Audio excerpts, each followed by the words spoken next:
자, 이제 129페이지예요. 맨 밑에서 두 번째 단락 시작할 텐데요. 자, 지금 여러분들이 어떠한 일이 있어도 사탄은요, 희한하게 예수 그리스도로부터 눈을 돌리게 합니다.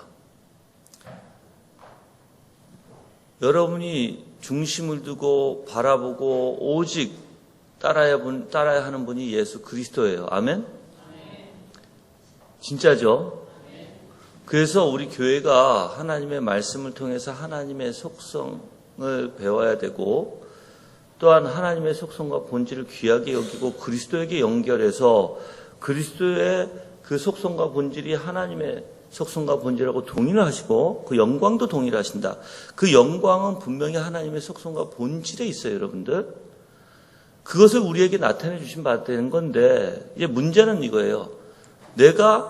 사람들은 자꾸만 어디에다 초점을 돌리냐면 교회가 오늘날에 어떤 프로그램에 초점을 돌려서 하나님의 영광을 보지 못하게 해요. 또한 도덕적인 원리 안에 초점을 둬서 하나님의 영광을 보지 못하게 합니다. 여러분들이 분명히 성경은 누구를 가르쳐요? 그리스도를 가르쳐요. 우리의 신앙 고백은 주는 그리스도시요 살아계신 하나님의 아들이니다 해서 분명히 인성과 신성의 원리 안에 모든 복음이 있는 것인데, 복음의 그 예수 그리스도인데, 그렇죠? 그러면 이제 한번 볼게요. 근데 우리가 희한하게 도덕적인 뭐 행하라, 이렇게 해라, 저렇게 해라, 그 도덕적인 원리만 가르치면 다른 종교하고 뭐가 다를까요? 그러다 보니까 스님들이 이렇게 얘기하죠. 당신 설교와 내 설교가 별 다를 게 없습니다. 왜요? 그 말 듣잖아요. 그렇죠? 왜 그래요? 스님도 도덕적인 원리 가르치고 교회에서도 도덕적인 원리 가르치고 뭐가 다르냐는 거예요. 뭐가 다르냐. 그들이 도덕적으로 잘 행동하고 우리가 지금 시기하지 않다라는 걸 배웠잖아요. 그럼 시기하지 않고 부지런히 뭐 하면 돼요? 그냥 부지런히 내가 다른 사람을 시기하지 않고 위해주고, 그래서 내가 용서해주고 내가 참아주고 하면 될 거 아니냐 이거예요. 지금 그렇게 배웠나요? 우리는? 아니에요. 시기가 어디서부터 해결이 돼야 돼요? 내 존재에서부터 해결이 돼야 돼요. 그렇지 않으면 안 되니까. 그럼 내 존재는 어떻게 해결이 돼요? 바로 예수 그리스도부터 해결되는 거니까. 이게 그렇게 돼야 되는데, 희한하게 이제 겉에 것만 해가지고 행동 교정만 시켜버리면, 그래서 하라 마라 이렇게 해버리면 어떻게 돼요, 이제 교회가? 근데 거기에 다 빠져 있어요, 오늘날 교회가. 그래서 교리는 여러분들 하라 마라가 아니잖아요. 교리는 성경에 무슨 모든 도덕적인 원리도 들어있고 다 있어요. 근데 성경의 도덕적인 원리는 인간이 가지고 있는 기본적인 도덕적인 원리보다 훨씬 고차원적인 거예요. 훨씬. 근데 교회에서 인간의 똑같은 도덕적인 원리를 가르쳐서 그게 신앙이라고 한다면 그건 뭐가 잘못된 거죠. 그래서 개혁주의는 당연히 교리를 가르치는 거예요. 그래서 성경에는 디다케라는 단어 있죠. 헬라어에. 디다케가 바로 교리예요.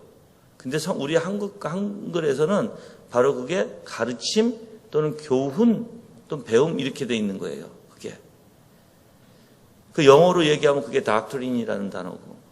예. 근데 그 단어가 120번인가 써져 있다고 얘기하죠. 120번인가 100몇 번이에요. 하여튼데.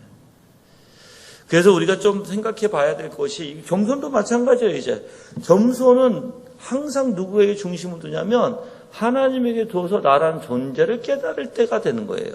그냥 내가 겸손하라. 이제 다른 이제 종교에서는 어떻게 가르쳐요? 겸손 무조건 낮아지고, 여러분이 뭐 다른 사람을 보면 더욱더 겸손해서 도와주고, 그 사람, 그러니까 만약 그렇게만 가르친다면 그것은 그냥 윤리지, 그렇죠? 윤리지. 절대 우리가 예수 그리스도의 성경에서 얘기하는 그 참된 이 거듭남 안에서 나타나는 겸손과 달라요. 절대 달라요. 그래서 우리가 좀 그런 부분들을 좀 생각해 봐야 되고 비교도 해봐야 되고 또한 알아야 합니다. 자, 이제 읽어볼게요. 이제 129페이지에. 그래서 여러분들은 절대 뭐한다? 무슨 일이 있어도 누구에게 눈을 떼지 마라? 예수 그리스도에게 눈을 떼지 마라. 아멘? 예. 정말 그래요, 여러분들. 예수님은 참 좋으신 분이에요. 참 좋으신 분이에요. 자, 그래서 참으로 겸손한 사람은 다음과 같은 면에서 비교적 작다는 것을 어느 정도 의식하는 사람입니다. 곧 자기가 거룩한 하나님 앞에서 얼마나 지극히 오염된 존재인가를 안다는 의미에서 그러합니다. 하나님 보시기에 하늘도 깨끗하지 못합니다. 그러나 하나님이 얼마나 정결하신지 압니다. 자기가 하나님 앞에서 얼마나 무모하고 혐오스러운 존재인지 압니다. 이사야는 하나님의 영광을 보고 울부짖습니다. 화로다 나여 망하게 되었도다. 나의 입술이 부정한 사람이요 이는 입술이 부정한 백성 중에 거주하면서 만군의 여호와이신 왕을 배웠음이로다. 그는 그때 자기가 하나님과 비교하여 보니 지극히 작다는 의식을 나타냈습니다. 그러한 면에서 우리가 작다는 겸손한 의식은 욥으로 하여금 그렇게 고백하게 하였습니다. 내가 주께 대하여 귀로 듣기만 하였사오니 이젠 눈으로 주를 배움나이다.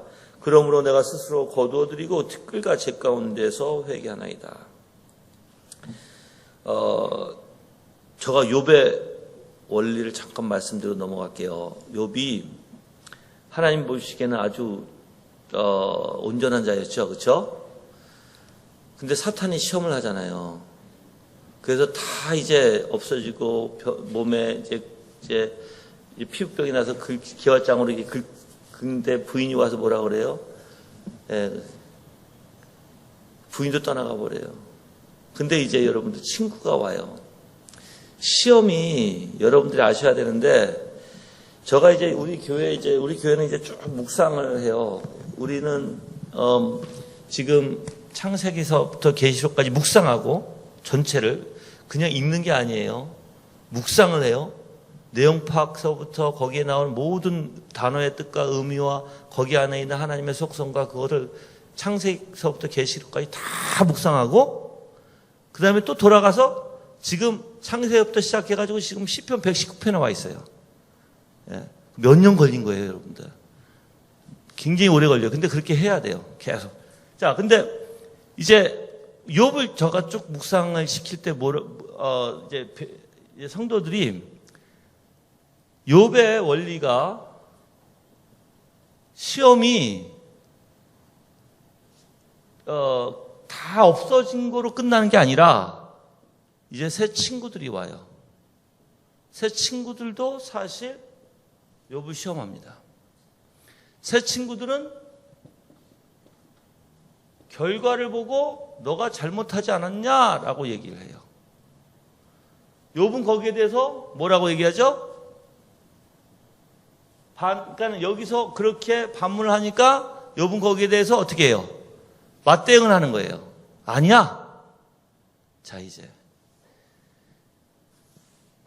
여러분들 항상 어떤 사람이 여러분들에게 당신이 이렇잖아, 맞대응하지 마세요. 왜 그러냐면 문제가 뭐냐면, 저는 이제 이거를 이제 얘기하면서 왜 욥이 이렇게 나왔을까? 나중에는 욥이 자꾸만 아니라고 해요. 아니다. 내가 그렇게 하지 않았다. 그래서 나중에는 어떻게 되면 욥이 점점 교만해지기 시작해요. 그래서 하나님 앞에 불평하지만 뿐만 아니라 하나님을 내가 보기를 원한다고 얘기해요. 뵙기를 원한다. 하나님이 그러면 나타나셨나요? 네. 그래서 하나님이 어떻게 뭐부터 시작해요? 내가 이 창조할 때 너는 어디 있었냐 하고 얘기해요. 뭘 얘기하는 거예요? 너의 존재에 대해서 얘기하는 거예요. 근데 너가 나한테 불평을 해? 왜 그러냐면 때로는 내가 어떤 사람이 결과에 대해서 이렇게 막 주장할 때 내가 거기서 반대를 주장하다 보면 나는 어떻게 돼요?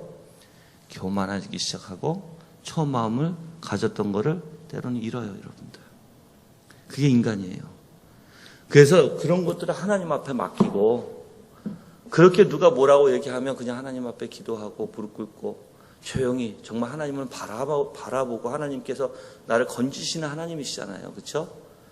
그 하나님을 믿고 의지해야 되는데, 그래서 욥기를 통해서 굉장히 많은 것을 배워요, 여러분들.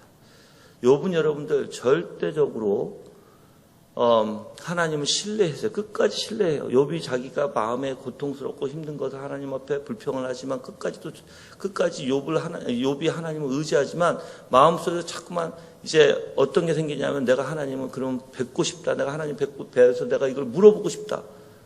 그렇게 얘기를 하죠. 그러다 보니까 나중에 하나님이 나타났을 때 완전 그 욥을 겸손케 만드는 원리예요. 자, 이제 하나님이 나타나서 자기의 존재에 대해서 겸손케 만들었을 때 이 표현이 나오는 거예요. 이제 자기의 모습을 보고 이제 하나님과 비교해서. 그래서 주께 귀로 듣기만 하였으나 이제 눈으로 본다고 얘기해요. 정말 눈으로 봤을까요? 아니요. 아까도 바라본다 이렇게 표현했잖아요. 제가 우리 스가랴서에서 그 원리가 뭐예요? 이제 진짜 깨닫게 되는 거예요. 하나님께서 어떠한 분이시고 알고 계시를 통해서 정말 알게 되는 거예요. 그걸 느끼게 되는 거예요. 몸소. 그래서 이제 본다는 표현을 하거든요. 이제 그러므로 내가 스스로 거두어드리고 티끌과 재 가운데 회개하나이다. 바로 이럴 때 하나님이 큰 은혜를 주시는 것이고 그 다음에 큰 복이 그 다음에 따라오는 거예요. 여러분들. 그러면 이제 하나님의 원리를 가만히 보면 하나님의 원리는 항상 우리를 낮추신 후에 뭐예요? 큰 은혜를 주신 거예요. 그럼 하나님 나를 낮추시고 계신다면 어떻게 돼요? 큰 은혜가 온다는 것을 알게 돼야 돼요. 그래서 이 외침은 자기 혐오감에서 비롯되었습니다. 그건 또 다윗이 말한 바와 같이 마음이 상하고 통해하는 상태를 함축합니다. 하나님께서 구하시는 제사는 상한 심령이라 하나님이여 상하고 통해하는 마음을 주께서 멸시하지 아니하시리이다. 아멘?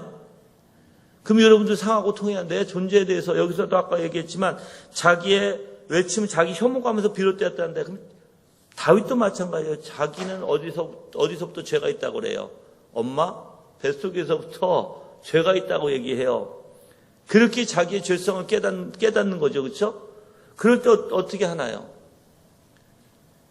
이제 그럴 때 정말 주님 앞에 무릎 꿇게 되는 거예요. 자기 존재를 알게 되는 거예요. 그게 겸손의 원리예요, 여러분들. 그래서 우리가 여러분들 마음이 힘들고 여러분이 오늘 말씀을 들으면서 내 마음이 참 좀 하나님 앞에 비교해 보니까 너무 내가 죄송합니다라고 느끼고 힘들어지기 시작하고 가슴이 아프게 되기 시작하면 충분하게 아프세요. 저는 거기서 돌아서서 얘기 안 할게요, 여러분들. 왜 그러냐면 충분하게 아파서 충분하게 하나님 붙드시고 충분하게 붙드시면서 정말 그분을 깨닫고 그분만을 붙드세요. 그 충분히 낮아질 때 하나님의 역사는 분명히 있습니다. 그 안에. 근데 여러분 안에서 시작하신 이는 분명히 그것을 끝까지 인도하실 것입니다. 저는 그런 하나님 믿거든요.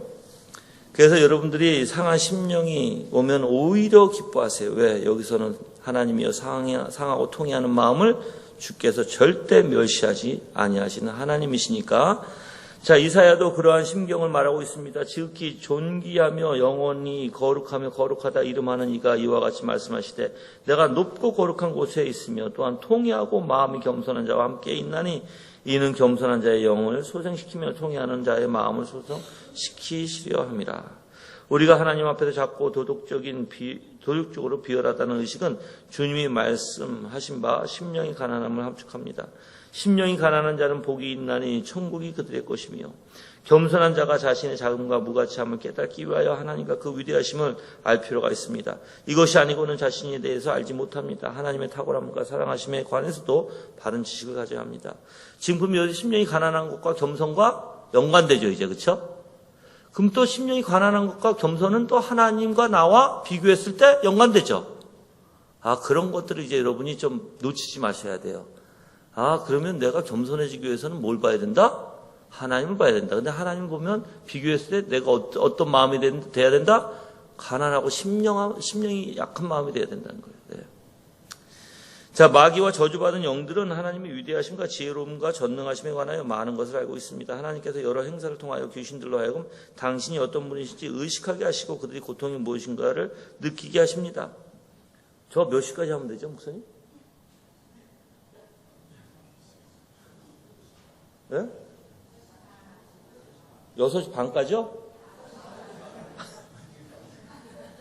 그래서 내가 하다 보니까는 조금 넘게 할게요. 네. 6시까지? 6시까지? 네. 나한테 좀 주세요, 시간을. 자, 네, 여기서 하나님께서는 여러 행사를 통하여 귀신들로 하여금 당신이 어떤 분이시 의식하게 하고 그들의 고통이 무엇인가를 느끼게 하십니다. 그들이 아무리 모른 척하려 해도 하나님 자기에 비해 얼마나 높이 계신지를 알게 됩니다. 그들은 갈수록 그 사실을 더욱 느끼게 될 것입니다. 그리고 끝내는 심판을 당하고 말 것입니다. 그러나 그들에게는 겸손함이 전혀 없고 그 마음을 갖지도 않을 것입니다. 왜냐하면 그들이 하나님의 위대하심을 의식하고 느낀다 하여도 그분의 인내하심을 전혀 알지 못하기 때문입니다. 그래서 사탄은 뭘 알지 못해요? 마귀는 하나님의 인내하심을 몰라요. 이제 여러분들이 조금 내가 지금 얘기하고 싶은 건 뭐냐면 여러분들도 내가 죄만 느끼고 하나님의 인내하심을 모르면 두려움만 떨게 되지 절대 하나님 앞에 나가지 못합니다. 그래서 여러분들 항상 생각해야 되는 게 뭐냐면 바로 하나님은 나를 버리시지 않는 하나님이에요. 아무리 내가 죄를 질지라도. 아멘. 자, 근데 이제 죄를 질지라도 버리시지 않는다고 내가 마음대로 죄를 지면 돼요, 안 돼요? 안 돼요. 제가 얘기하고자 하는 것은 뭐냐면 죄를 마음대로 지라고 얘기하는 게 아니라 너무 낙심하지 말라는 거예요. 내 마음이 아프고 내가 마음에 죄가 있고 내가 힘들어도 낙심하지 말고 나를 버리지 아니하시는 하나님이니까 어떻게 해라? 주님만 붙들고 주님만 바라보고 주님에게 모든 해결을 주님부터 구하라는 거예요. 아멘? 왜? 그분만이 답이니까. 근데 나를 마음에 아프게 하신 이가 왜 그럴까요? 해결해 주시기 위함이에요. 알죠? 홍해 바다가 왜 거기 있었을까? 왜 하나님께서 홍해로 인도하셨을까요? 홍해로 왜 하나님이 거기로 인도하셨어요? 모르세요, 이거? 예, 홍해가, 그러니까 이렇게 얘기하면 돼. 쉽게. 홍해가 갈라지기 위해서 거기 있는 거예요. 그리고 글로 인도하신 거예요. 그 갈라짐을 위해서 뭘 보여주신다? 하나님의 놀라운 전능하심이 무엇인지 보여주신다. 전능의 영광을. 그쵸? 여리고성이 왜 하나님께서 이렇게 가다가 중간에 딱 그게 벨트식이거든요. 그 부분에 왜 이렇게 잘라버리시면서 가장 우리가 점령하기 힘든 여리고성을 점령 먼저 시키실까요? 근데 그 점령을 싸워서요? 아니에요. 하나님이 하시겠다. 왜 그래요? 왜 그래요? 왜 여리고성을 치게 하세요? 무너뜨리기 위해서. 자, 그러면 홍해가 문제예요? 아니에요? 자, 모르는 사람은, 하나님을 모르는 사람은 홍해가 문제가 돼요. 이게 어떻게 갈라질까? 머리에 아무리 해도 이게 말이 안 되는 거예요. 하나님은 답이 있죠. 자, 이제 볼게요. 여러분들에 대한 문제의식, 여러분들에 대한 죄를 왜 발견하게 하실까요? 하나님이 해결해 주시기 위해서. 문제가 있는 것은, 그리고 여러분이 발견하는 것은 하나님이 해결해 주시기 위함이에요. 그럼 여러분이 마음이 힘들고 죄를 깨닫게 되면 왜 보여주세요? 왜? 해결해 주시기 위해서 보여주시는 거 아니에요. 그렇죠? 그거 잊지 마세요. 정말 잊지 마세요. 그래서 저는 그런 하나님을 믿어요. 참 좋으신 하나님. 그래서 내가 때로는 죄에 빠져서 힘들어하지만 하나님께서 나를 힘들게 하신 이유가, 그걸 보게 하신 이유가 주님을 붙들고 해결해 주시기 위함이라는 거예요. 우리 하나님은 그런 하나님이에요. 너 죄 지었으니까 절로 가. 난 너하고 필요 없어. 발로 차버리고. 그런 하나님이 아니에요. 무슨 소리인지 아시죠? 여러분들 여기를 왜 불러주셨어요? 하나님이. 여러분들의 마음에 있는 해결되지 못했던 것들, 여러분이 분명히 문제가 있는 것들, 그것을 보여주게 하시고 분명히 그걸 해결해 주시기 위해서 부르신 거 아니에요. 그런 하나님이 하나님은. 하나님의 섭리의 모든 것은요, 악을 선으로 바꾸시는 하나님이시고. 아멘. 우리가 아무리 악하다 할지라도 하나님의 손이 건들기 시작하면 우리는 그 악함에서 벗어나서 손으로 변화될 수밖에 없어요. 그게 우리 하나님이에요. 아멘. 네. 근데 사탄은 그러한 인내의 하나님을 못 보는 거예요, 이제. 그냥 하나님은 두려워하기만 해요. 사탄은. 그 여러분이 얼마나 하나님에 대해서, 예수 그리스도에 대해서 큰 은혜를 발견하면 발견할수록 내 마음이 어떨까요? 그 하나님을 쫓게 돼 있고 그 하나님을 붙들게 돼 있는 거예요. 그게 이제 하나님의 놀라운 자비와 은혜예요, 여러분들. 예. 자, 이 하나님의 사랑하심과 인자하심에 관하여 의식이 없이 진정한 겸손은 있을 수 없습니다. 예. 자, 그 다음에 이제, 쭉 넘어가서 똑같은 원리니까 2번을 볼게요, 2번. 그 다음에 132페이지에.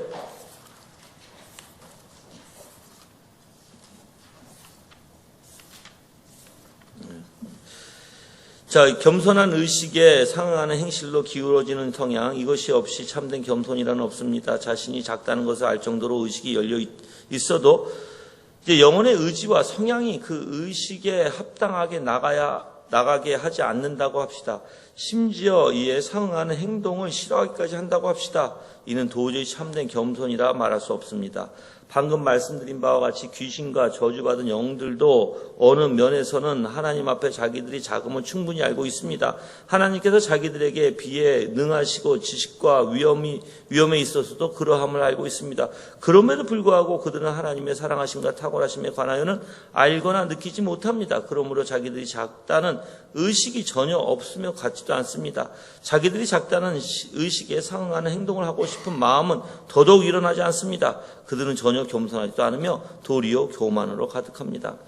그래서 이제 문제가 뭐냐면, 여러분들, 문제가 어떤 거냐면, 만약에 이게 내가 작다는 것을 인정해요. 하나님하고 나하고 비교했을 때, 난 정말 작은 존재라는 걸 인식하는데, 희한하게 뭐가 없냐면, 이 하나님 아까도 인애라는 원리를 모르게 되면, 이 사람이 하나님 앞에 나갈까요, 안 나갈까요? 의지가 하나님 앞에 나갈까요, 안 나갈까요? 안 나가요. 이 인애를 봐야 이 인애가 하나님의 이 사람의 영혼을 끌어당기는 거고, 이 영혼은 이 인애의 영광에 붙으려고 하는 거거든요. 그런 원리거든요. 근데 이 사람이 나라는 존재가 하나님의 인애하심과 자비하심과 긍휼하심과 사랑이 모든 선한 영광을 보지 못하면 이 사람이 어떻게 하나님 앞에 이 의지가 나갈 수 있겠느냐는 거예요, 이게. 못 나가요, 여러분들. 그래서 하나님을 사랑이라는 원리를 깨닫게 되고 정말 사랑이 내 마음에 오게 되면 이 의지는 정말 그 사랑을 붙들려고 나가게 돼요, 여러분들. 그래서 우리가 조심해야 될 게, 어떤 사람들은 자, 주님 앞에 청교도의 이 원리를 쭉 보시면 아실 거예요. 지금 청교도의 원리에 나감의 교리가 있거든요.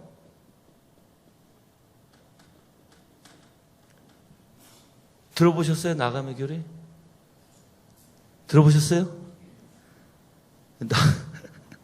근데 다 얘기한 거예요, 내가. 나감의 교리는 내 가난한 심령이 아니면 절대 나갈 수 없다. 근데 가난한 심령이 돼야 되는데, 가난한 심령이 나를 이끈다는 거죠, 하나님 앞에. 그렇죠? 근데 뭘 봐야지 이끌어요? 두려움만 보면 이끌어요? 아니죠. 인애, 사랑, 자비에 긍휼하신 하나님 봐야 내 의지가 나가게 된다. 네. 그게 그리스도에게 있는 거예요, 여러분들. 그리스도에게.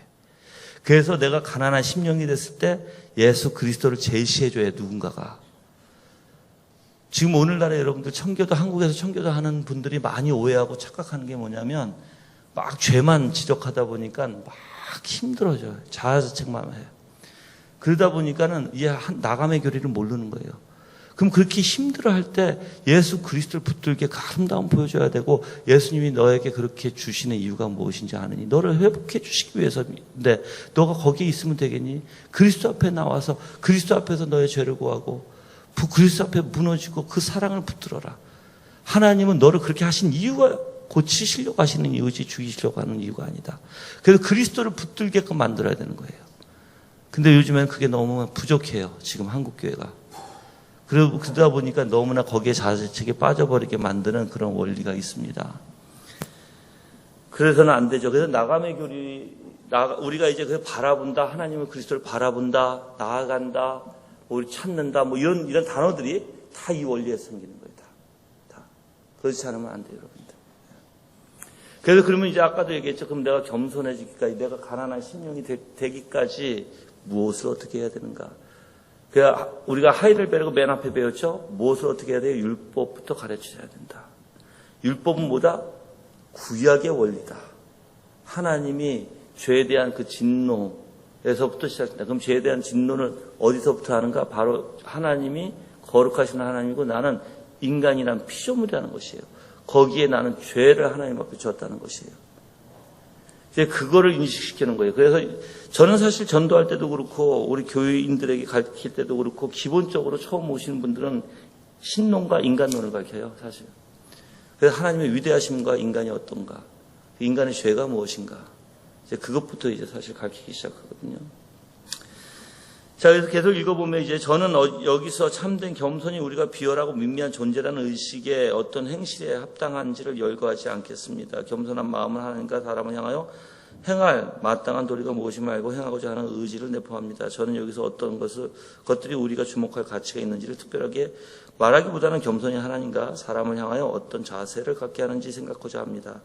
이제 우리가 어떻게 반응해야지는 하나님께서 우리 안에서 역사해 주시면 우리는 어떤 반응이 있을까? 첫째, 겸손히 하나님을 향하여 행동하게 하는 몇 가지의 측면을 생각해 보면 처음 나눌 요점은 겸손은 자기가 작고 미미한 존재임을 아무 부담 없이 인정하게 된다는 거예요. 아무 부담 없이. 그래서 그렇게 낮아져서 그래서 여러분들 마음이 겸손해진 사람은요, 가난한 심령이 있는 사람들은 누가 욕을 해도요, 나에 대해서 분을 내지 않아요. 근데 여러분 그 원리가 뭔지 아세요? 참된 회개하는 사람이 그래요. 참된 회개하는 사람들이 가난한 심령에서 회개하게 되거든요. 그래서 참된 회개하는 사람은 누가 뭐라고 해도 분을 내지 않아요. 마땅히 나는 그런 존재라는 건 인정이에요. 예. 그게 겸손한 마음이요. 그게 바로 가난한 심령이요. 그게 회개예요. 참된 회개. 근데 내가 참된 회개에서 막 눈물 뿌리고 기도해서 막 여기서 그냥 주님 내가 너무너무 잘못했으면 막 기도해서 근데 옆에 있는 사람이 지나가면서 한마디 탁 거슬리는 소리 했어요. 근데 내 마음이 확 뒤집어지면서 저거 뭐야? 이제 그러면 이제 어떻게 돼요? 내가 그럼 여지껏 운 게 뭐야? 그렇죠? 조심하세요, 여러분들. 저는 그런 사람들 봐서 얘기하는 거예요, 여러분. 예. 자, 첫째, 그래서 이렇게 인정하는 것이 얼마나 당연한지도 압니다. 그래서 기꺼이 인정합니다. 심지어 겸손한 사람은 그 점을 인정하면서 기뻐합니다. 기뻐해요. 기뻐하기까지 해요. 자신이 무가치하고 비열한 존재라고 말합니다. 모든 은혜와 자비를 얻을 만한 자격이 없으며 원칙대로 한다면 비참한 밖에는 받을 것이 없음을 마음에 꺼리낌 없이 자유롭게 인정하고 고백해요. 그래서 이 같은 하나님 앞에서 자신을 낮추는 것이 겸손한 영혼의 성향입니다. 그래서 자기가 먼지에 불과하다는 것을 인정하게 되고 또한 자신은 믿을 것이 못되고 오직 하나님만이 믿을 수 있는 분이라는 것을 인정하게 되고 그래서 사람은 자신이 지혜로움에 힘이 있고 의롭다 생각하는 자기를 교만한 사람은 오히려 이렇게 신뢰를 하죠. 자기를. 그렇지만 겸손한 사람은 절대 하나님만 신뢰하지 자기를 신뢰하지 않아요. 그 다음 때 이제 두 번째로 갈게요. 겸손은 우리들이 작다는 의식에 상응하는 행동을 하게 되는데 사람을 향하여 또 그리 행동합니다. 여기서 저는 겸손이 어떤 종류의 행동을 못하게 막아주는지를 지적함으로 요점을 보여드리려 합니다. 겸손은 먼저 사람들 중에서 무례하고 야심이 넘치는 행동을 하지 못하게 하는 경향이 있어요. 그래서 여러분들 무례한 행동? 그거는 좀 진짜 우리가 좀 돌아봐야 돼요. 겸손에는 그게 없거든요. 내가 겸손한 마음이 있으면 뭐든지 조심하는 거 아시죠? 혹시 내가 실수할까? 혹시 내가 하나님 앞에 죄를 질까? 굉장히 조심조심해요. 내가 다른 사람하고 상대를 대해도 내가 저 사람은 상처를 입힐까? 굉장히 조심해요, 여러분들. 예. 겸손은 먼저 사람 중에서 자, 겸손한 정신에 영향을 받은 사람은 하나님께서 사람들 가운데서 자신에게 분배하신 위치를 만족하게 여깁니다. 명예를 탐하지 않게 할 뿐 아니라 자기 이웃에 비해 으뜸이 되는 마음을 싫어합니다. 그래서 마음을 높은 데 두지 않죠. 과시하지 못하게 하고요. 그 다음 장에 가볼게요. 세 번째 단락 읽을게요. 겸손은 건방지고 무례한 행동을 삼가하게 하는 경향도 있습니다. 겸손한 정신을 가지고 있는 사람은 자기에게 과도하게 행동하지 않습니다. 다른 사람들 속에 있을 때 다른 사람에게 자신을 끔찍하게 여겨달라고 기대하는 태도로 행동하지 않습니다. 누가 나를 안 알아주면 난리 나는 사람 있죠? 좀 싫어하고 막, 그쵸? 없어요? 여기는 없고.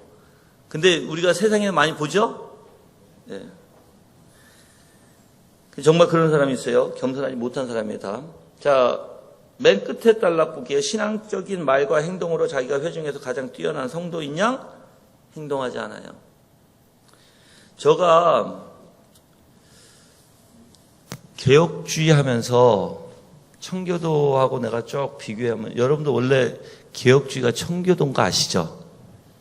그거 혼동하면 안 돼요. 원래는 그래요. 지금은 너무 개혁주의가 지식주의가 돼버리다 보니까 이런 좀 나눔이 있는데, 원래는 아니에요. 개혁주의가 청교도고 청교도가 개혁주의예요, 원래. 근데 오늘날에 여러분들 한번 이렇게 볼게요. 이게 올바른지 한번 볼게요. 저는 이거를 너무 느껴서 그래요. 너무 느꼈어요, 내가. 개혁주의 하면서 너는 틀렸어, 나는 맞아, 이게 개혁주의니까 하면서 내 마음이 이상하게 굳어져요. 이상하게 굳어지고 남을 비판하고 판단하기 시작해. 내 마음은 이상하게 부드러워지지 못해. 이거 100% 문제입니다. 여러분들, 그래서 지금 저가 이거에 대해서 지금 굉장히 글을 좀 쓰고 있고, 우리 교회에서 또 얘기를 하는데, 이게 왜 그럴까요? 존 파이퍼는 사실 그래서 이런 뜨거움의 열정이 있기 위해서 존 파이퍼는 엉뚱한 얘기를 하죠. 은사주의를 받아들이는 입장이 돼버려요. 너무 뭐가 잘못된 사람이에요. 아니, 성령의 역사가 무엇인지, 하나님의 은혜가 무엇인지 알면 내 마음에 어떻게 안 뜨거워져요, 여러분들. 근데 그거를 은사주의로 채워버리려고 하는 게 말이나 되느냐예요, 그게. 말도 안 돼요, 그거는. 근데 이제 문제는 오늘날에 많은 사람들이 걱정이 그거예요. 왜 개혁주의라 하면서 자꾸만 딱딱해지고, 자꾸만 비판적이 되고, 자꾸만 왜 이렇게 되느냐, 이제. 여러분들 잡아요. 이게 올바라요? 아니에요. 내가 참된 개혁주의를 한다면 부드러워져야 돼, 이게. 정말이에요, 여러분들. 남에 대한 잘못, 그래서 분명히 잘못은 말해줘야 돼요. 이거 왜 말해줘야 돼요? 잘못된 교리니까, 이게 잘못된 교리를 다른 사람을 망치니까 이건 잘못됐다고 얘기해야 되지만, 이거를 고소하기 위해서 자기가 딱딱해지고 마음이 완악해지고, 그래서 내 마음이 절대로 부드럽지 못하는 거는 하나님 앞에 올바른 거 아니에요. 이걸 주장해야 되지만 예수 그리스도의 마음으로 해야 되고, 이것을 가르쳐야 되지만 예수 그리스도의 마음으로 해야 돼요. 그래서 여러분들이 만약에 이게 딱딱해졌다는 원리는 그리스도를 충분히 묵상하지 못했다, 그리스도를 마음에 많이 담지 못했다는 거예요. 그래서 제가 이거를 많이 지적합니다. 그래서 여러분들은 그러지 않길 바라요. 아멘? 그리고 또 우리 목사님은 그렇게 여러분들 놔두시지 않을 것 같아요. 절대로. 그러니까 여러분들은 분명히 하나님 앞에 항상 내 마음을 점검하고, 내가 혹시 딱딱해지지 않았는가. 왜 그냥 우리가 하다 보면 그렇게 될 수 있어요. 그래서 얘기하는 거예요. 근데 그게 올바른 게 아니다는 거예요. 만약에 내가 마음이 조금이라도 딱딱해지면 돌아서라는 거예요, 이제. 그리스도를 묵상하고, 왜냐면 개혁주의는 맞으니까, 그렇죠? 그거는 맞으니까 거기에서 내 마음을 돌이켜서 조금 더 부드럽게, 좀 예수 그리스도의 마음을 품고 그리스도를 생각하고 더 묵상해서, 내가 정말 하나님 말씀을 전하는데, 내가 누구에게 얘기하는데, 전도하는데, 누구한테 분명히 주장하는데 정말 그리스도의 마음을 갖고 할 수 있도록 그렇게 하셔야 돼요. 네. 자,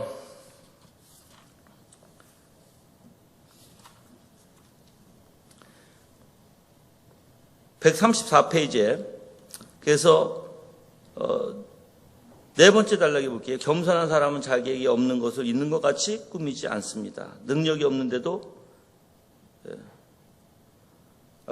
거기는 안 했죠. 밑에 내려서 했죠. 맨 끝에. 자, 그래서 모든 성도 중에 지극히 작은 자라는 사도 바울의 표현을 마음을 품고 있듯이 처신합니다. 자, 135페이지, 겸손은 조소하는 투로 행하는 일을 삼가게 하는 경향이 있습니다. 다른 사람들을 대할 때 경멸하거나 비웃는 투로 이야기하거나 대하는 것은 나쁜 행동 중에 하나이며 불순한 처사입니다. 겸손한 정신을 소유한 사람은 그 행실과는 거리가 멉니다. 자기 아래에 있는 이들을 거만한 분위기로 멸시하거나 까여보지 않습니다. 자기는 그런 이들을 가까이 할 만한 사람이 아님을 나타내기라도 하듯이, 혹은 그런 이들에게서 어떤 존중을 받아야 할 자라는 인상을 주는 태도로 행동하지 않습니다. 겸손한 사람은 자신이 동료들과 차이가 없다는 의식으로 그런 식의 행동이 정당하지 않다고 생각합니다. 다른 사람이 하는 말에 조롱 섞인 투로 대하지 않습니다. 다른 이들의 일이나 말을 놀리는 식으로 대하지 않습니다. 오히려 겸손은 가장 온유하고 낮은 마음에 합당한 행실을 하게 합니다. 자기보다 못한 사람들을 가장 정중하게 대하며 하나님 앞에서 자기의 악함을 의식합니다. 어떤 방식으로든 다른 사람들과 자신을 다르게 한 것은 하나님의 심을 의식합니다. 어떤 측면에서 자기가 다른 이들보다 앞선다면 그렇게 하시니까 하나님의 심을 인정합니다. 그래서 이 겸손한 사람의 의지는 언제나 높은 데 마음을 두지 않고 도리어 낮은 데 처해서 스스로 지혜 있는 채 하지 못하게 하죠. 그 다음 단락을 보면 겸손은 의도적인 완고한 행실을 하지 못해요. 그래서 겸손한 정신을 가지고 있는 사람들을 공식적인 일이나 사적인 일에서 자신의 의지를 높이 지켜 세우지 않습니다. 고집을 부리거나 모든 것이 자기들의 계획대로 되어야 한다는 식으로 나가지 않습니다. 자기들의 생각대로 하면 다른 사람들이 불편을 겪거나 평화가 깨진다 하여도 자기들 뜻대로 해야 한다고 고집하는 이들이 있습니다. 그러나 겸손한 이들은 그렇게 하지 않습니다. 그래서 항상 양보하고 어떻게 하면 협력하고 어떻게 하면 하나님의 영광 될까를 생각하는 사람들이 겸손한 사람들이에요. 자기가 아무리 고통을 겪고 아무리 자기에게 손해가 될지라도요. 자, 그 다음 장에 보시면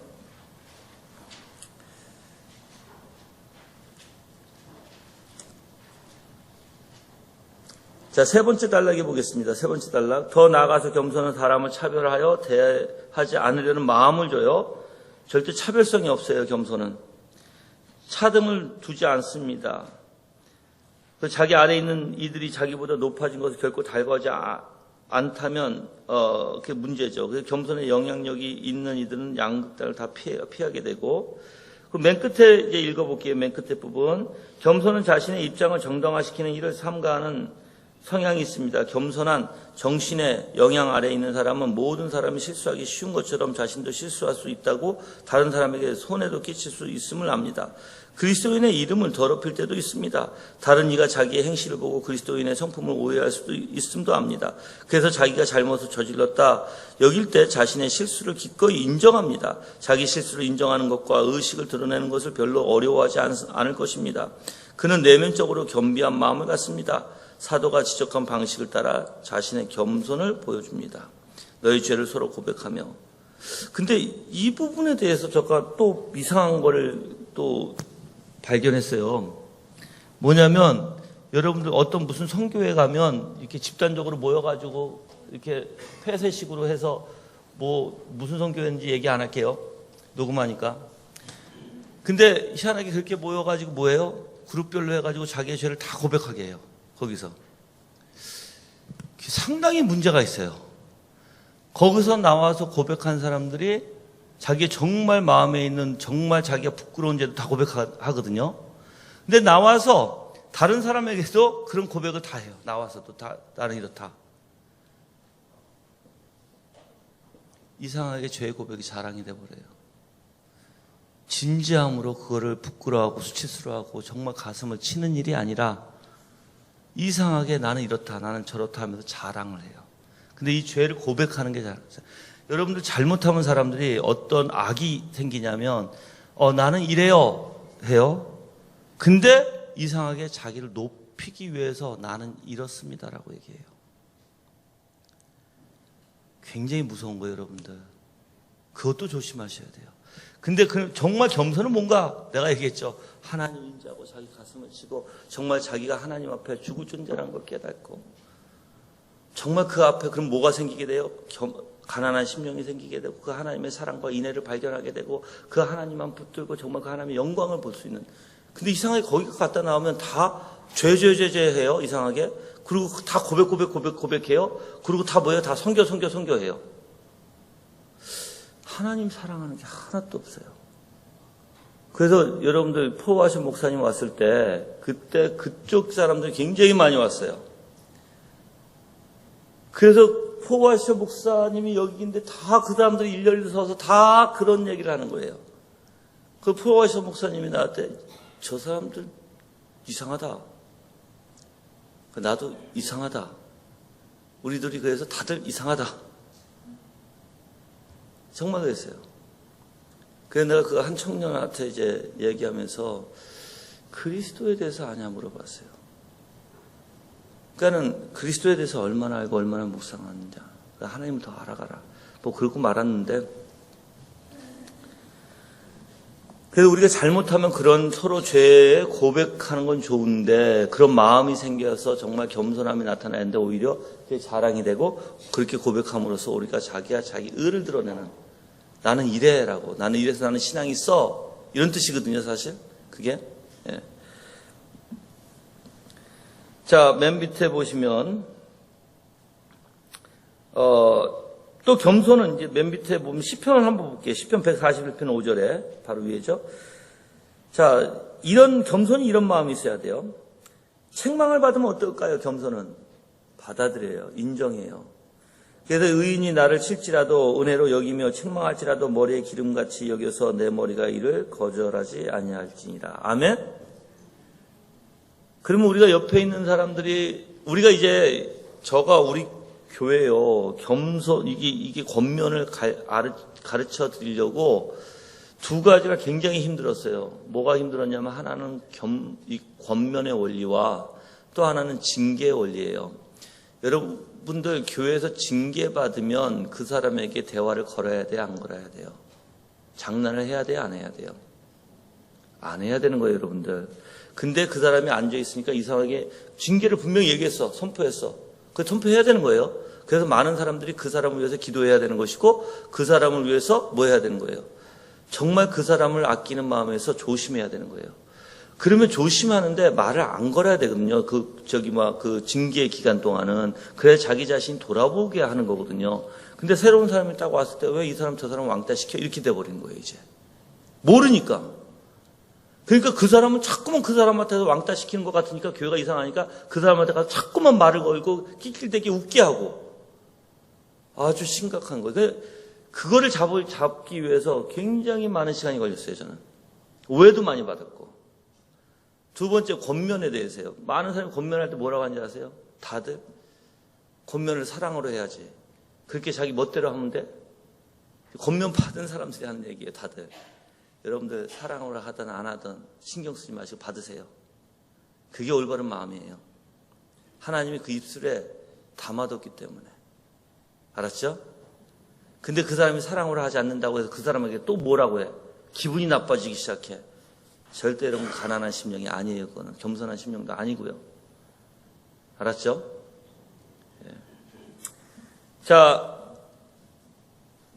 10분 남았어요. 자, 2번에 보면 사랑하는 마음과 겸손의 마음. 저는 이거 두 가지로 나눠 생각해 보는데, 첫째는 사랑하는 심령, 곧 하나님의 사랑을 담는 사랑의 심령이 어떻게 겸손한 심령을 지니게 하는가. 둘째로는 사랑을 실행으로 옮길 때 어떻게 겸손한 행실로 나타내는지 보여드리겠다는 거죠. 자, 그래서 첫 번째는 사랑의 심령은 겸손을 수반하나 겸손한 심령으로 기울여집니다. 자, 곧 하나님의 사랑에서 기원하는 사랑은 겸손을 함축하거나 겸손으로 기울어지는 경향이 있어요. 그 사랑과 겸손은 어떻게 돼요? 같이 갈 수밖에 없어요. 사랑의 열매가 겸손이니까. 자, 첫째로 사랑의 심령 또는 신적인 사랑의 정신은 이미 보여드린 바와 같이 그리스도인의 정신의 유학입니다. 그 사랑의 겸손을 내포합니다. 그 겸손이야말로 진수가 됩니다. 진정한 하나님의 사랑에서 연유한 사랑은 겸손한 사랑입니다. 겸손하지 않는 사랑은 진정한 의미에서 하나님에 속한 사랑이 아닙니다. 두 가지의 그 측면을 생각해 보면, 첫째는 하나님의 사랑을 아는 의식은 특히 하나님의 행사 속에서 하나님의 겸비하심을 발견하기 때문인데요. 다르게는 하나님을 진정으로 사랑하면 하나님을 무한히 높으신 분으로 사랑하기 때문이고, 즉 하나님은 높으신 분으로 사랑하기 때문에 자신은 낮은 자로 겸손해질 수밖에 없는 시각을 지니게 된다는 거예요. 그래서 저는 사실 이 에드워즈가 상당히 인간들의 생각과 하나님의 역사가 이루어지는 그 사람의 내면에 대해서 상당히 많이 생각하고 고민하고 공부하고 성경에서 찾아낸 거예요.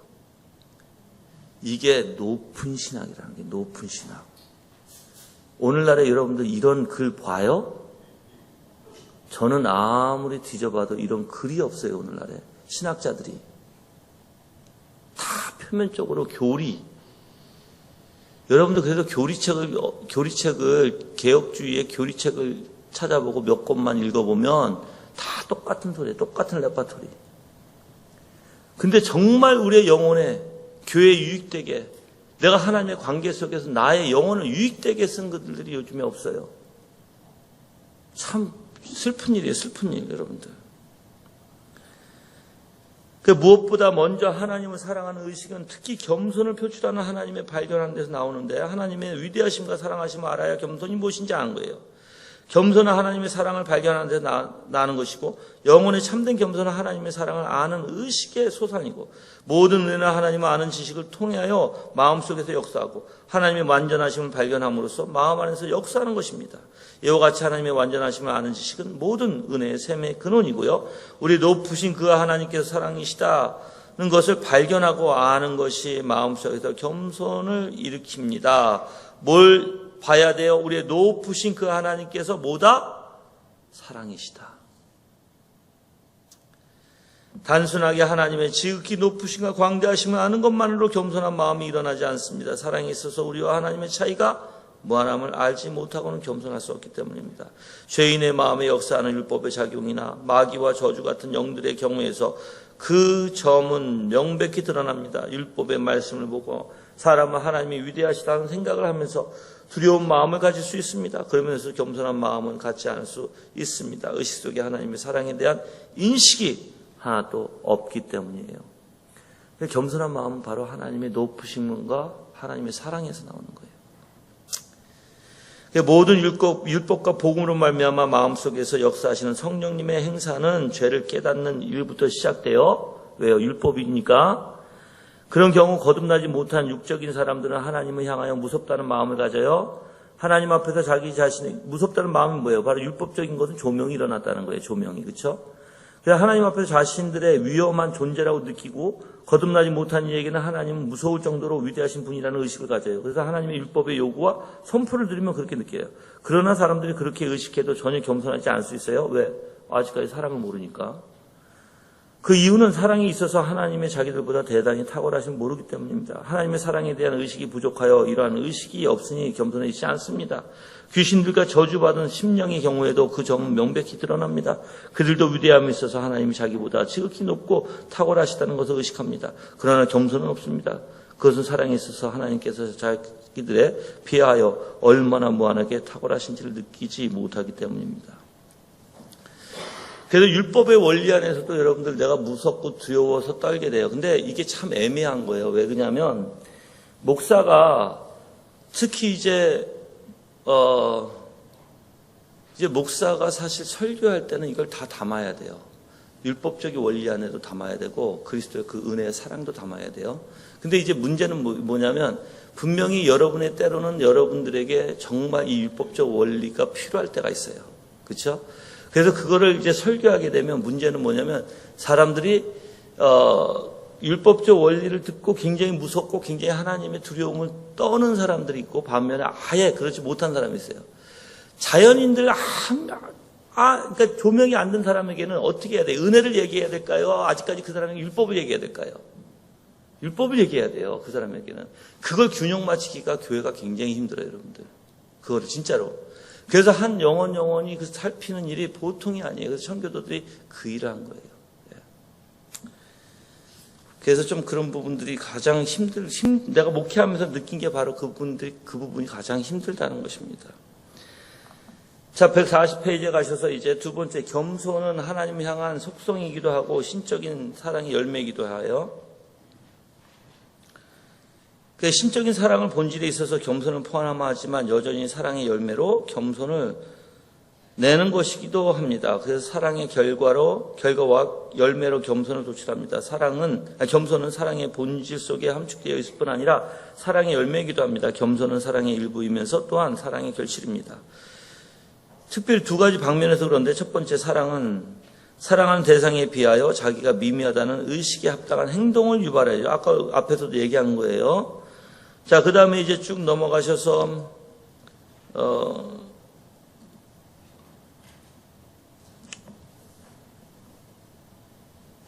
어디에 보시냐면, 네, 3번에 볼게요. 3번에. 자, 하나님을 향한 사랑에서 모든 죄를 미워하는 혐오감이 일어나요. 죄에 대한 혐오감 때문에 하나님 앞에서 겸손하게 됩니다. 어느 누구도 사랑하든지 사랑하는 만큼 그를 대적하는 일을 삼가려 하죠. 그러므로 하나님을 사랑하는 정도에 비례하여 하나님을 대적하는 죄를 미워하는 마음이 생깁니다. 죄를 미워하는 마음은 하나님을 통해서 나타나야 되는 거예요. 스스로 파서 자기 마음에 있는 걸 드러내서 막 그 안에 있는 걸 보면서 드러나는 게 아니에요, 여러분들. 이해하시겠죠? 원리 자체가 다르다는 거. 하나님을 보면서 그 죄가 미워져야 되는. 그렇죠? 그 원리 꼭 잊지 마세요.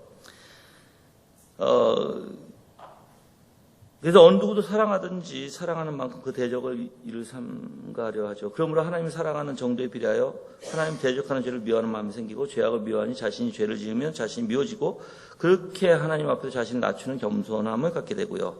제4번을 보면 하나님 복음을 사랑하면 복음에 합당하게 실천합니다. 그리스도인의 정신과 복음의 정신은 같습니다. 기독교 계시에 인도를 받는 것이 그리스도의 정신입니다. 기독교의 계시는 곧 복음입니다.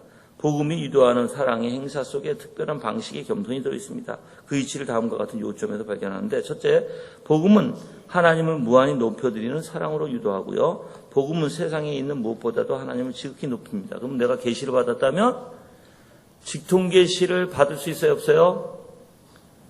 예, 저는 그거 반대하거든요. 직통계시. 지금 직통계시 받으면 큰일 나요. 여러분이 그 원리를 알면은 이제 아는데, 어떤 분들은 직통계시를 받으려고 하고 직통계시가 있다고 생각하시는 분들도 있어요. 근데 그걸 정말 성경적에서 공부하면 알아요.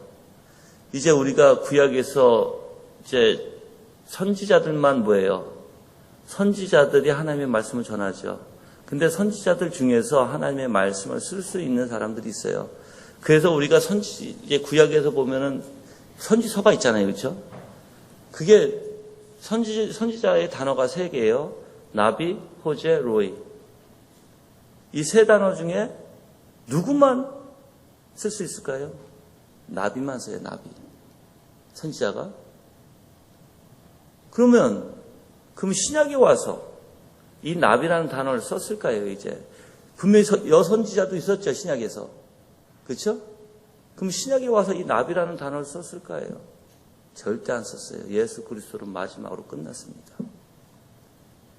그래서 여러분들이 아셔야 되는 게 절대 왜 그러냐면 우리가 좀 이해해야 될 부분이 이 직통계시라는 것은 지금 오늘날에 하나님께서 말씀으로 통해서 그 말씀을 깨닫게 하시고 깨달음을 통해서 믿음을 가지고 움직이게 하시지 무엇인가 내가 생각으로 무엇인가 절대 그것은 없어요, 여러분들. 그래서 우리가 때로는 이제 예언하면서 앞날을 내다보는 것을 선지자라고 표현하고 또 예언이라고 표현하는데 예언의 원리도 또 아셔야 돼요.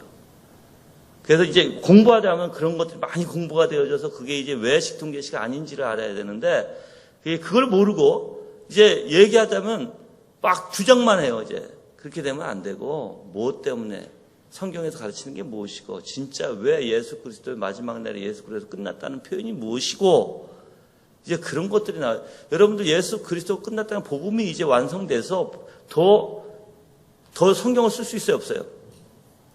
절대 없어요. 절대. 그러면 이제 하나님의 말씀이 완성됐기 때문에 우리는 이제 어떤 말씀으로만 내가 받아야 돼요? 오직 성경에 있는 말씀이에요. 66권은 끝났습니다, 여러분들. 그래서 잘못하면은 우리가 잘못하면 그러한 데 빠져가지고 이제 막 이상하게 되는 원리도 있습니다. 그래서 저는 직통계시를 사실 믿지를 않아요. 그거는 내가 그냥 뭐 믿지 않는다가 아니라 성경에서 더 이상 그거를 얘기하지 않아요. 네.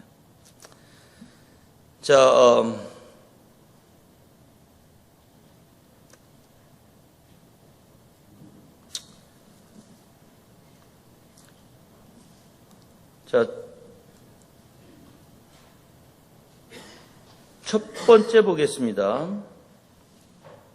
그 첫 번째 그 계시로 나타났다고 얘기하죠. 자, 그 다음 142페이지에 보시면 두 번째로 복음은 우리로 하여금 그리스도를 겸손한 분으로 알고 사랑하도록 유도합니다. 그래서 내가 이제 성경을 통해서 하나님을 사랑하게 되고 또한 내가 겸손을 가질 수 있는 것은 하나님의 계시를 통해서 분명히 내 마음속에서 예수 그리스도의 그 복음이 참되게 알려지게 되고 배우게 되고 그 다음에 조명이 들어와서 깨닫게 되고 그래서 조명이 들어와서 깨달을 때 이제 여러분들 이런 말씀 많이 드셨죠. 목사님한테 들었지만 조명이 들어오게 되면 희한한 일이 벌어져요. 이제 청교도들이 잘 썼던 단어가 뭐예요? 그림의 사자예요. 그림의 사자. 사자가 그림에 있으면 무서워요? 안 무서워요? 안 무서워요. 근데 이제 청교도들은 그 조명이 비치게 되면 그 사자가 바로 내 앞에 와서 으르렁거린다 그래요. 그럼 무서워요? 안 무서워요? 몸으로 느낀다는 거예요. 몸으로. 그게 조명의 원리예요. 네, 그게. 그래서 그러한 하나님의 은혜 가운데 정말 내가 이제 겸손을 배우고 하나님의 사랑을 배우는 원리가 되는 거예요. 그래서 두 번째 보시면 이제 복음은 우리로 하여금 그리스도를 겸손한 분으로 알고 사랑하도록 유도해요. 그래서 하나님께서 사람이시면 하나님이시죠. 신성과 인성을 함께 가지고 계시고 그분은 낮아지셨어요. 신적인 완전하심으로 겸손한 분이시고 복음은 창조주로서 그분의 탁월함을 말하고 그리스도를 마음이 온유하고 겸손하신 분으로 나타내고 그리스도는 존재했던 모든 이들 중에서 가장 완벽하고 탁월한 분이심을 말하고 있어요. 그래서 자신을 낮추심으로써 가장 위대하고 훌륭하게 겸손을 표현한 분으로 복음은 말합니다. 자, 이제 예수 그리스도를 좀 생각해 볼게요, 여러분들. 예수 그리스도의 겸손을 여러분 묵상하다 보면 정말 완벽한 겸손이에요. 완벽한 겸손. 예수 그리스도는 교만이 하나도 없었고요. 예수 그리스도는 그렇게 위대하시면서 낮아지시면서 우리를 시중 들고 우리에게 분명히 가르침을 통해서 깨닫게 하시고 뿐만 아니라 정말 그 완벽한 겸손을 보여주신 분이 바로 예수 그리스도예요. 우리가 그 예수 그리스도를 볼 때 겸손이 뭔지 알게 되고 내 마음이 거기에 동요될 수 있다는 것이에요. 네. 그래서 지금 여기서도 이제 그리스도와 복음을 떼놓지 않아요. 그 다음 단락 읽어보시면 복음은 그리스도를 겸손하신 분으로 사랑하게 인도하고 그분에게 적합하게 사랑한다 함은 겸손한 사랑을 행하는 것을 의미합니다. 그 다음 단락 읽어보면 또 만일 그리스도께서 겸손하시다면 그분의 제자여 종들인 우리 믿는 이들이 겸손해야 함을 마땅합니다는 거예요. 왜? 제자가 그 스승보다 또는 종이 그 상정보다 높지 못하나니 제자가 그 선생 같고 종이 그 상정 같으면 족하도다.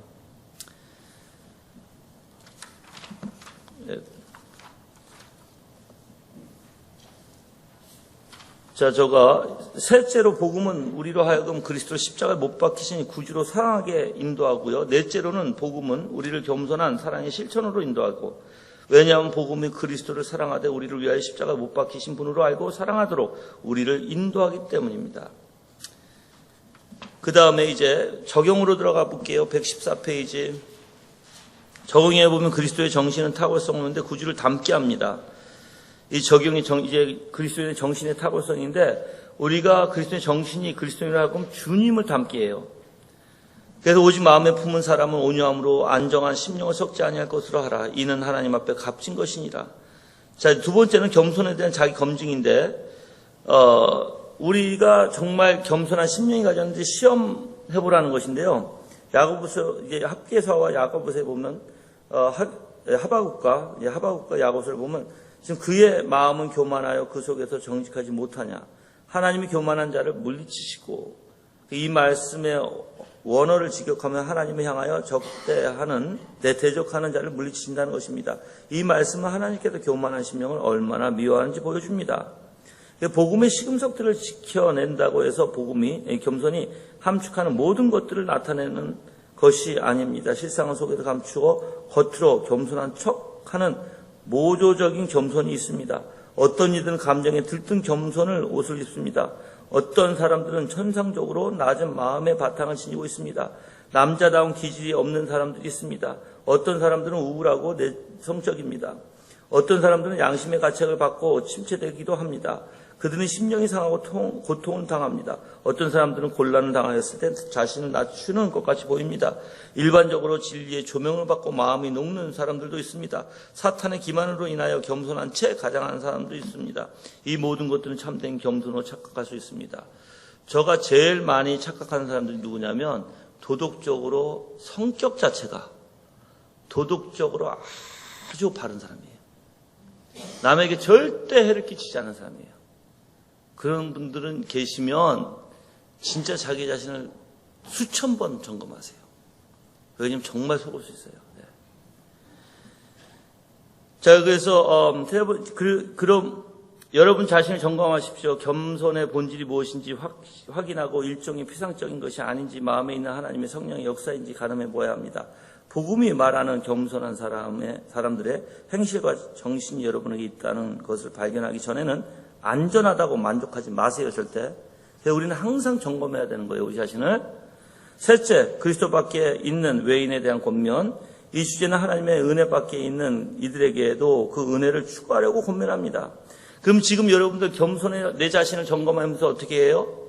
이제 주님을 닮게 하는데 그래서 거기에 멈추지 말라는 것이고, 두 번째는 내 자신에 속지 말고 이렇게 우리가 만족하지 말고 안전하다고 생각하지 말고 계속 추구하라는 것이고, 세 번째도 마찬가지예요. 이제 그리스도 밖에 있는 사람들, 믿지 않는 사람들, 그 사람들도 어떻게 해야 돼요? 즉 겸손한 마음을 얻기 위해서 간절히 구해야 되는 거예요. 이제 세 분 다 구해야 되는 거예요, 다. 만약 여러분의 겸손에 진정한 성품이 없다면 그리스도인다운 정신이 모자라다는 말입니다. 그리스도인의 심령은 은혜의 심령입니다. 그런데 이것이 여러분의 마음의 상태가 아니라면 전적으로 겸손이 부족한 탓입니다. 여러분의 심령은 교만합니다. 여러분의 심령이 교만함을 나타내지 않는 것 같아도 하나님을 향하여는 대적하고 있는 것입니다. 여러분의 마음과 삶에 하나님께 복종시키기를 싫어합니다. 여러분은 이렇게 하나님의 주권을 격화시키고 그 주권을 존중하지 않습니다. 하나님께서 이런 자들에게 엄하게 경고하심에도 불구하고 감히 조물주와 감히 다투고 있습니다. 여러분은 하나님의 권위를 경멸하며 복종하기를 싫어하고 불순종하며 살아갑니다. 하나님의 뜻에 따르기를 거절합니다. 그리스도를 통한 구원의 방식과 겸손해져야 하는 처지에 맞지 않게 행동합니다. 그것은 자신의 힘과 자기 의를 의지하고 그리스도께서 값없이 베풀어 주신 것을 배반하는 행위입니다. 이것은 특별한 의미에서 귀신들이 저지르는 죄악이라는 것을 생각해 보시길 바랍니다. 그래서 새로 입교한 자도 말지니 교만하여져서 마귀에 정죄하는 그 정죄에 빠질까 하며. 자, 네 번째로 가보겠습니다. 마지막에 이제 이거 하고 끝낼게요. 열심을 다해서 겸손할 것을 권면. 모든 사람들은, 그래서 이제 동그라미에서 모든 사람, 어디에 있던 사람이든 상관없이 겸손한 마음을 가지기 위해서 열심을 다해서 구하며 하나님과 사람들에 향하여 모든 행실에 있어서 겸손하기를 힘쓰라는 권면을 받고 있다는 것이에요. 아멘. 그럼 여러분들이 어디에 있던 어떤 상황이든 뭐 해야 돼요? 예수 그리스도 마음을 품고 예수 그리스도를 쫓고 정말 내가 겸손해지기를 소망하세요. 그 사랑이 충만해서 내 안에서 그 사랑의 열매인 겸손을 맺기를 정말 주님 앞에 간구하세요. 아멘. 자, 그러면 기도도 하셔야 되고, 은혜수단이죠. 기도도 하셔야 되고, 말씀 속에서 예수 그리스도를 바라보고 하나님을 더욱더 알아가세요. 기도하겠습니다.